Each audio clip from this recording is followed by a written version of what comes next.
So I keep my culture in a jar, in a glass jar, and I use this spatula for to manipulate it. And the culture, I cover it with this lid here, which is just a very convenient one because it has holes. It allows to breathe, but it keeps it clean.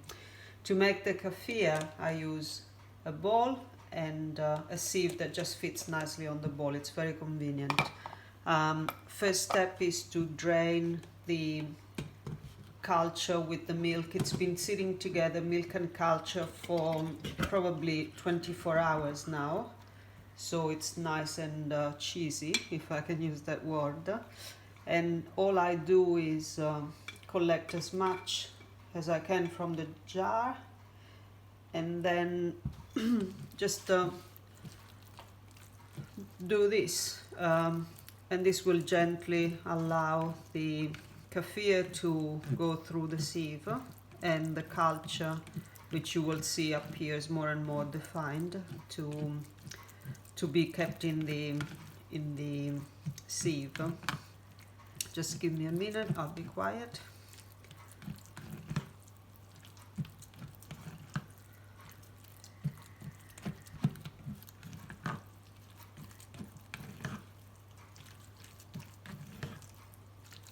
You will you will see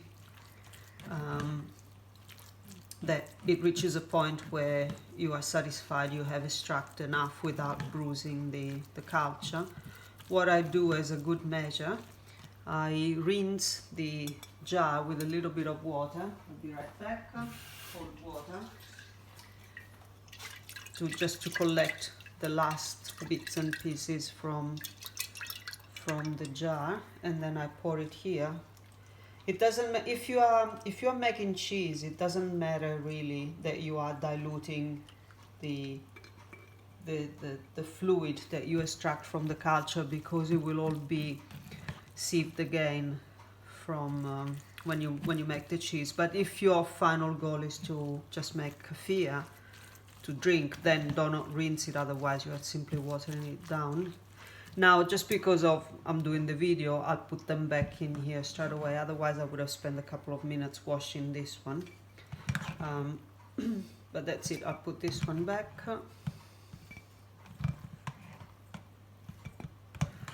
So technically, the kefir is made. You can drink it. You can drink the content of the bowl right now. It's ready.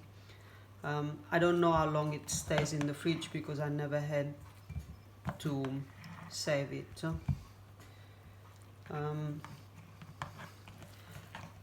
Okay. The good thing is that because this is all bacteria, well, you do not have to be super careful about collecting them with your fingers or what. You just give them another lease of life. So just a second, I'm going to get some milk to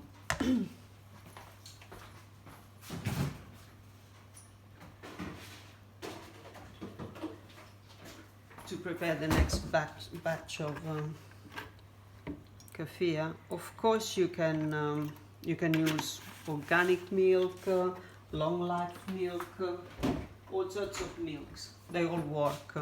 So here it is. This is the second batch ready to be set aside on the counter, and in 24 hours we go back to this and produce more kefir. Here, what I do now, I have the kefir in here. I'll rinse the sieve because I need the sieve to make the cheese. As you know, I use the cheese. I eat the cheese, not the kefir, not drink the kefir. So I have this very handy lid. I put coffee filters. I have tried using muslin cloth, but it's not as effective as the coffee filters.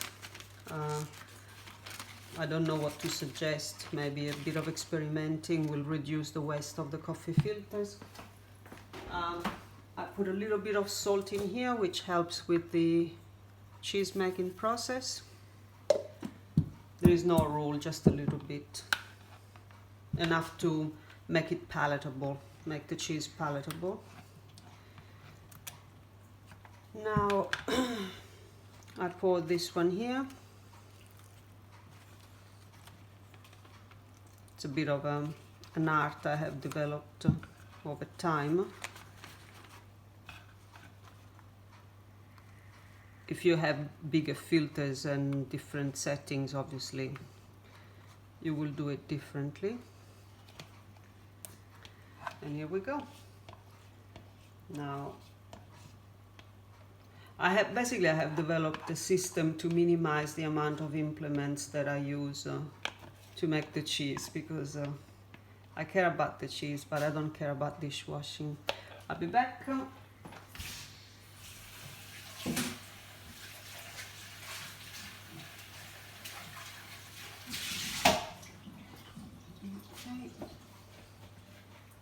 I have rinsed the container. I put this one back in, cover it, and it goes in the fridge because it's summer. Otherwise in winter I keep it on the counter. That's it. As you noticed, nothing was in touch with anything made of metal, and the process is finished. One thing, in 12 hours what I will do, this will have drained, all the water will have drained. I will gather the lid and put a little, I will gather the lids almost if I'm making dumplings. Then I will put this little plate on top of it, and I will put some weight, put the lid back on and put it in the fridge, and that squeezes out of the cheese the last water. And the result, I end up with this, which I now open to show you how the cheese looks like. It's very creamy and it's beautiful.